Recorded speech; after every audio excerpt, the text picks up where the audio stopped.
আমরা যে টাকাহারা বাজার চলে আসলাম, এখানে একটা সাইনবোর্ড দেখানোর চেষ্টা করলাম, মিস করতেছি আসলে।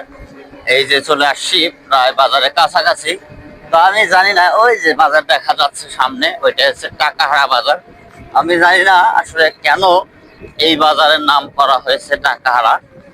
আমার মনে হয় আসলে ধারণা আর কি, আন্দাজ করে বলতেছি যে হয়তোবা কোনো একজন ভাইয়ের এই বাজারে হয়তোবা কোনো মোটা অঙ্কের টাকা হারাইছিল, সেই আবেগেই হয়তোবা এই বাজারের নামকরণ হয়েছে টাকাহারা। অথবা আবেগ হোক বা আনন্দ হোক, কোনো একটা কারণেই হয়তোবা এই বাজারটার নাম করা হয়েছে টাকাহারা বাজার।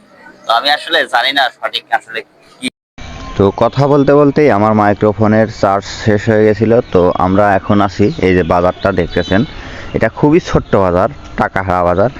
তো আমার মন মতোই আসলে বলে গেলাম যে হয়তো বা এই কারণেই এই বাজারের নামটা করণ করতে হয়তো বা, কিন্তু আসলে কেন এই নামকরণ হয়েছে আসলে আমি আসলে মূলত বাস্তবটা জানি না। তবে এটা আমার মতো করে আমি বললাম যে হয়তো বা এই কারণেই হতে পারে। আসলে কেন এত সুন্দর একটা নাম দিয়েছে টাকাহারা বাজার সেটা আমি জানি না। বাজারটা খুবই ছোট্ট বাজার।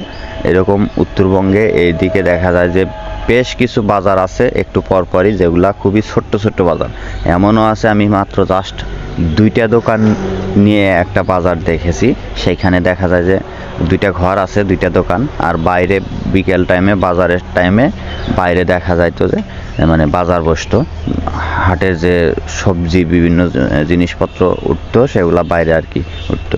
এই হচ্ছে বাজার, এরকম অনেক দেখছি। তো এইটাই যে এখন বাজারের শেষ পর্যায়ে চলে আসছি। এই যে বাজার থেকে আমরা এখন বের হয়ে যাইতেছি, এই টাকাহারা বাজার থেকে। তো ভিডিওটা ভালো লাগলে অবশ্যই শেয়ার করে দিবেন। আর আমরা এই যে অটোতে করেই ঘুরতেছিলাম, তো উত্তরবঙ্গের অনেকগুলো জায়গায় গিয়েছিলাম, আসছিলাম আমরা 3 জনে মিলে। যে আমার গাড়ির ড্রাইভার আছেন সে আমার বিয়াই, আর আমার পাশে যে বসে আছেন আমার ভাই। তো আমরা এই 3 জন মিলেই আজকে সারা দিন ঘুরতেছিলাম। তো এই টাকাহারা বাজারটা আপনাদের কাছে কেমন লাগলো সেটা অবশ্যই কমেন্ট সেকশনে জানাবেন। আর ভিডিওটা ভালো